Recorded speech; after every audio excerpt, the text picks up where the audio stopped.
Oke guys, welcome back to Daily Charting with Toshi, di mana kita akan daily chart your favorite cryptocurrencies. Oke, dalam 24 jam terakhir, cryptocurrency market meningkat sebesar 0,57%.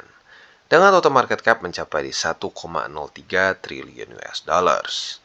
Dan kita bisa lihat untuk Bitcoin ada peningkatan sebesar 0,09% dalam 24 jam terakhir, dan sekarang trading di angka 22.358. Sementara untuk Ethereum ada peningkatan sebesar 0,45% dalam 24 jam terakhir, dan sekarang trading di angka 1.571. Ya. Lalu untuk BNB kita bisa lihat ada koreksi tipis sebesar 0,01%, dan sekarang ada di angka 290. Lalu untuk XRP ada peningkatan yang lumayan, ya, sebesar 3,27% dalam 24 jam terakhir, dengan harga sekarang di 37 sen.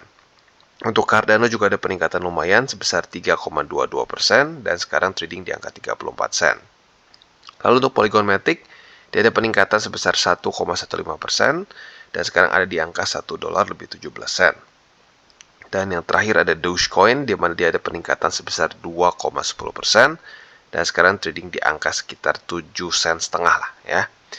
Jadi kurang lebih seperti itu untuk hari ini. Bisa kita lihat dengan jelas di sini Bitcoin dominance turun, ya, karena kalau kita lihat Bitcoin malah sekarang jadi 0, ya.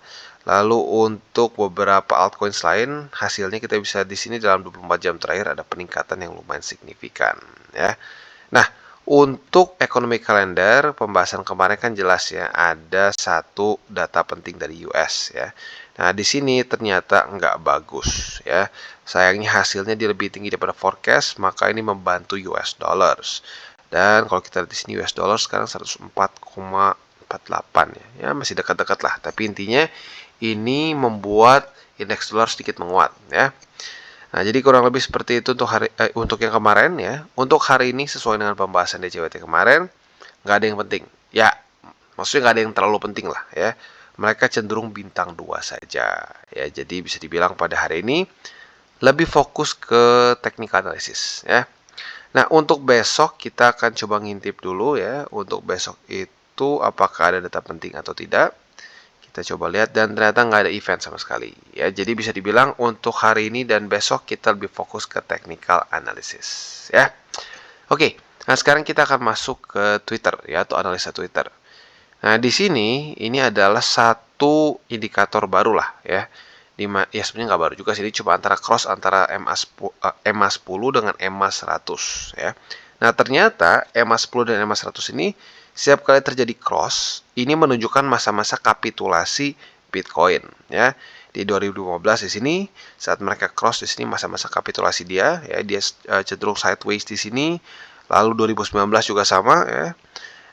Dan sekarang kalau kita lihat juga di sini dia sudah dalam masa-masa kapitulasi di mana MA10 di bawah dari MA100, ya.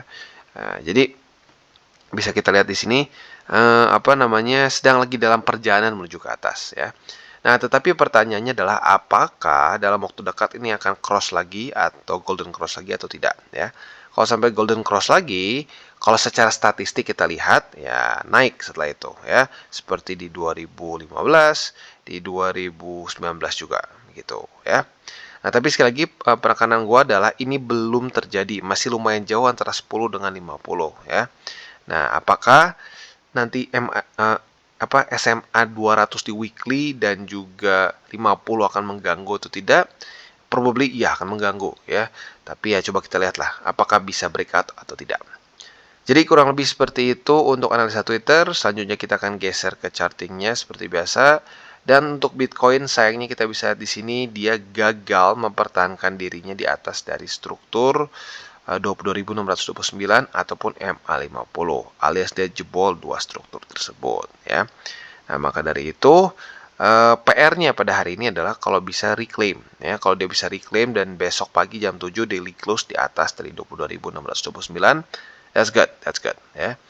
Nah, tapi andaikan sampai nggak bisa dan malah reject di sini, nah, itu ada possibility kita bisa mengunjungi lagi 21.611, ya, which is ini adalah struktur yang terbentuk di tanggal 10 dan 11 Februari kemarin, ya. Nah, Jadi kurang lebih seperti itu untuk Bitcoin. PR-nya sekali lagi gue ulangi simple, yaitu kalau bisa dia bertahan di atas dari 21.600. Lebih bagus lagi kalau bisa reclaim 22.629. Dan PR yang mungkin lebih beratnya adalah di weekly ya, yang bisa dibilang lebih berat dan lebih penting, yaitu adalah bertahan di atas dari bull support band ya. Nah, bull support band ini for now ada di angka berapa ya? Coba kita lihat. Kita ubah dulu RSI-nya jadi bull support band. Ya, lagi-lagi gue ingatkan si bull support band ini adalah satu indikator gratis yang kalian bisa pakai. Udah ada langsung di TradingView ya. Nah, untuk sekarang dia ada di angka 19.694 sampai 21.200 lah kalau gue bulatkan ya. Nah, ini PR yang paling besarnya untuk Bitcoin, yaitu adalah bertahan di atas dari sini. Jadi kalau sampai koreksi ke dalam sini, selama dia nggak tembus, ya dia bisa antara dia masih mantul atau konsolidasi di sini, oke. Tapi kalau sampai Bitcoin weekly close di bawah, ya di bawah dari angka sekarang itu 19.700 lah kalau kita bulatkan. Nah, itu secara statistik 95% akan lanjut membuat lower low, ya.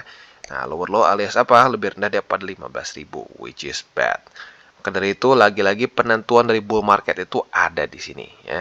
Apakah dia bisa bertahan di sini, mantul, atau jebol? Kalau jebol, lagi-lagi ya, nggak 100% ya, tapi statistik 90-95%, Bitcoin bisa lanjut membuat lower low, and that's bad ya. Jadi kurang lebih seperti itu untuk Bitcoin, dan selanjutnya kita akan geser ke DXY. Nah, untuk DXY kita bisa lihat kemarin lagi-lagi ada penguatan ya. Jadi apa namanya terjadi sebentar. Oh, sorry. Belum. Ini marketnya belum buka ya. Yes, masih sorry. Ini market close. Ini udah Sabtu, gue baru ingat ya. Jadi untuk sekarang market close, mungkin kita akan lihat lagi pergerakan dalam 2 hari ke depan ya, mulai di hari Senin ya. Nah, tapi PR-nya masih sama sih sebenarnya ya. Harapan gue adalah dia bisa lanjut ke bawah, daily close di bawah dari MA20 dan struktur 104,13. Ini jujurnya cukup concerning ya. Semoga saja dua support ini nggak berhasil menahan ya, karena kalau sampai berhasil menahan dan mantul ke sini ya, siap-siap ada kemungkinan Bitcoin bisa terguncang ke bawah lagi ya. Jadi kurang lebih seperti itu untuk makronya, dan selanjutnya kita akan masuk ke buy limit. Tetapi seperti biasa sebelum kita masuk ke buy limit, gue harus ingatkan dulu bahwa DCWT ini bukanlah financial advice. Tujuannya untuk edukasi dan membiasakan para subscriber gue untuk lebih mengerti charting. Lalu bagaimana cara untuk mendukung TCI? Ada banyak caranya. Lo bisa like our video, bisa share our video, atau juga bisa menggunakan link referral kita di bawah. Dan sebelum kita lanjut, kita akan dengar dulu pesan-pesan dari sponsor kita pada hari ini. Oke, today's video is brought to you by Bybit. Dan ada berita bahagia bagi kalian yang promo hunter, karena sekarang Bybit sedang ada event baru buat lo yang tinggal di Philippines, Indonesia, dan Thailand. Nama eventnya adalah Roda Keberuntungan. Dulu sudah pernah ada, sekarang ada lagi. Keren banget ya, dan kalian bisa memenangkan peluang 100% ya, berbagai macam hadiah yang ada di sini ya. Yang pertama ada token senilai 41.000 USD totalnya ya, iPhone 14, Smart TV, dan motor Yamaha. Lebih spesifiknya adalah kalian bisa memenangkan satu hadiah utama 10.000 USDT, ini artinya sekitar 150 juta ya. 3 motor Yamaha, 3 iPhone 14, 5 Smart TV, dan token senilai 31.000 USD. Ada macam-macam di sini ya. Cara bermainnya sangat simpel. Ini seperti undian ya. Undian yang otomatis virtual di sini ya. Nanti kalian tinggal kumpulkan tiket sebanyak mungkin ya, dengan berbagai macam cara di sini ya. Nah, semakin banyak tiket yang kalian dapatkan, semakin sering juga kalian bisa mencoba untuk memutarkan si undian ini ya. Really cool. Sekali lagi, kriteria untuk partisipasinya gampang banget. Yang pertama, pastikan lu dari Indonesia, Thailand, atau Filipina. Dan yang kedua, hanya untuk pengguna yang sudah KYC. Ya, jadi harus KYC dulu, jangan lupa. Ya, caranya gampang, gampang banget. Yang pertama, kalian bisa mendapatkan 2 tiket undian berhadiah dengan melakukan deposit perdana, dan deposit total itu lebih dari 50 USD. Gampang banget ya. Lalu bisa dapat 1 tiket lagi apabila kalian trade token tertentu lebih dari 50 USD. Detailnya kalian bisa lihat di sini token apa aja. Lalu juga ada 1 tiket undian berhadiah lagi apabila mendapatkan, atau lebih tepatnya spot trading volume-nya melebihi 2000 USD. Dan juga bisa dapat satu lagi tiket apabila spot trading lebih dari 20.000 USD. Satu tiket lagi untuk perdagangan derivatif lebih dari 20.000 dan banyak lagi ya. Jadi lagi-lagi untuk dapat tiketnya awalnya gampang banget, ya otomatis makin kesini makin susah. Tapi otomatis dengan hadiah seperti ini tentunya tetap menarik ya. Jadi buat lo yang mau ikutan, jangan lupa untuk bisa cek link reflected di bawah dan selalu trade di Bybit. Oke, dan sekarang kita akan masuk dulu ke Bitcoin. Ya, untuk Bitcoin kita bisa di sini untuk buy limit pertama kita sudah kena dari kemarin-kemarin, buy limit kedua juga sudah tembus. Yang tinggal tersisa adalah buy limit ketiga kita secara spot yaitu di 21.611.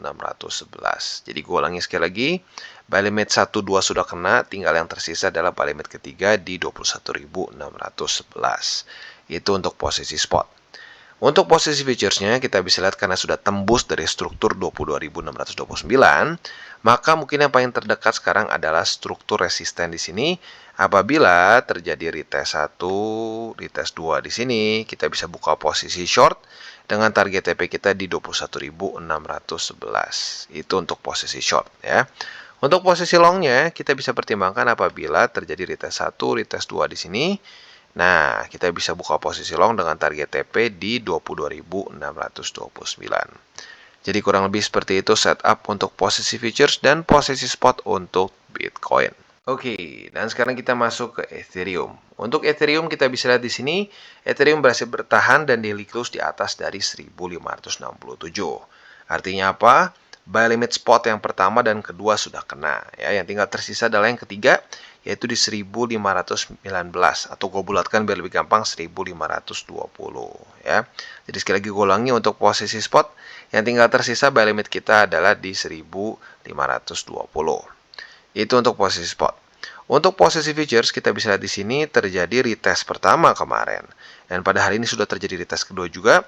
Berarti buat lo yang tertarik untuk buka posisi futures, kalau berdasarkan SOP ini sudah kita bisa buka posisi long ya.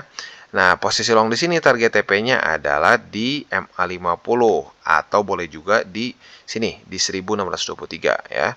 Itu untuk posisi long. Untuk posisi shortnya apabila terjadi retest 1, retest 2 di sini antara MA50 atau 1623, kalian bisa pertimbangkan untuk buka posisi short ya. Target TP-nya jelas yaitu di 1567. Jadi kurang lebih seperti itu untuk Ethereum. Oke, dan sekarang kita masuk ke BNB. Dan untuk BNB kita bisa lihat di sini kemarin sudah terjadi retest ke buy limit ketiga kita. Jadi sebenarnya untuk sekarang buy limit pertama, kedua dan ketiga untuk BNB sudah kena. Tapi buat lo yang kemarin mungkin ketinggalan untuk pasang buy limit EMA 200, boleh pertimbangkan untuk pasang lagi ya di sini. Itu untuk posisi spot ya. Nah, untuk posisi futuresnya juga masih berhubungan dengan EMA 200. Kemarin adalah retest pertama di EMA 200. Maka apabila pada hari ini terjadi retest kedua atau konfirmasi, kita bisa pertimbangkan untuk buka posisi long ya. Nah, jadi kurang lebih seperti ini retest kedua. Target TP-nya kita bisa pertimbangkan di 296,8. Jadi kurang lebih seperti itu untuk posisi long di BNB. Untuk posisi shortnya tinggal kita balik logikanya. Apabila terjadi retest 1, retest 2 di 296,8, kita bisa pertimbangkan untuk buka posisi short dengan target TP kita di MA200 yang sekarang ada di angka 287,1 ya. Jadi kurang lebih seperti itu untuk setup di BNB. Oke, dan sekarang kita masuk ke XRP. Untuk XRP, buat lo yang sudah pasang buy limit kemarin sesuai DCWT, sudah kena dua-duanya ya. Buy limit pertama kena, buy limit kedua juga kena karena weeknya cukup dalam kemarin ya. Dan congratulations buat lo yang sudah akumulasi, langsung profit sekarang ya. Jadi harapan gue sih kalau bisa dia bisa bertahan di atas dari 37 sen di sini ya. Buat lo yang ketinggalan, boleh pasang di dua tempat ini lagi tentunya ya. Itu untuk posisi spot. Untuk posisi futuresnya, di sini sudah terjadi retest pertama di struktur 37 sen. Jadi apabila pada hari ini terjadi lagi retest kedua, kita bisa buka posisi long di sini dengan target TP kita di MA20 atau boleh juga di 38 sen. Itu untuk posisi long. Untuk posisi futuresnya, apabila terjadi retest 1, retest 2, antara di MA20 atau di 38 sen, kita bisa pertimbangkan untuk buka posisi short dengan target TP kita di 37 sen. Ya. Jadi kurang lebih seperti itu untuk XRP, dan PR dia adalah pada hari ini semoga saja bisa bertahan dan tetap daily close di atas dari 37 sen. Oke, dan yang terakhir kita masuk ke AVAX. Untuk efek secara buy limit spotnya sudah banyak yang kena ya, alias kena semua sebenarnya ya. Buy limit pertama di $18 lebih 15 sen sudah kena. Buy limit kedua di $17 lebih 28 sen juga sudah kena. Dan yang terakhir di EMA 200 juga sudah kena ya. Nah, tapi buat lo yang miss out mungkin di buy limit ketiga bisa pertimbangkan di hari ini lagi ya. Itu untuk posisi spot. Untuk posisi futuresnya kita bisa lihat sudah terjadi retest pertama di EMA 200 dan juga di struktur 16 lebih 64 sen ya. Dan hari ini sepertinya akan terjadi retest kedua juga. Jadi buat lo yang tertarik untuk buka posisi long, kalian bisa pertimbangkan untuk limit posisi buy atau long ya di 16,64 ya. Itu untuk posisi longnya. Untuk posisi shortnya tinggal dibalik saja logikanya apabila terjadi retest 1, retest 2 di $17 lebih 28 sen. Kita bisa pertimbangkan untuk buka posisi short dengan target TP di $16 lebih 64 sen ya. Jadi kurang lebih seperti itu setup untuk AVAX pada hari ini ya. Dan juga ending dari DCWT kita pada hari ini. Seperti biasa gue ingatkan jangan pakai uang panas dan jangan juga pakai leverage yang berlebihan ya. Dan untuk pada hari ini seperti yang gue sudah bilang di depan tadi nggak ada data yang terlalu penting untuk economic calendar, jadi bisa lebih fokus ke technical analysis. Oke guys, jadi itu adalah akhir dari segmen DCWT kita pada hari ini. Dan jangan lupa bagi kalian yang merasakan manfaat dari segmen ini, jangan lupa untuk share ke teman-teman kalian. Dan apabila lu pengen mensupport channel kita, ya TCI, jangan lupa untuk menggunakan link referral kita di bawah. Nggak wajib ya, tetapi apabila lu menggunakan link referral kita di bawah, ada macam-macam ya, dari Bybit, Huobi, Maxi, toko kripto, dan banyak lagi ya. Ya, walaupun nggak wajib, tapi kalau menggunakan link referral kita, lu secara langsung membantu perkembangan dari TCI. Dan satu lagi, jangan lupa juga untuk join Telegram group kita, di mana kita bisa ngobrol-ngobrol santai mengenai dunia cryptocurrency secara dua arah. So, jangan lupa untuk like, subscribe, click the bell icon, and see you on the next video.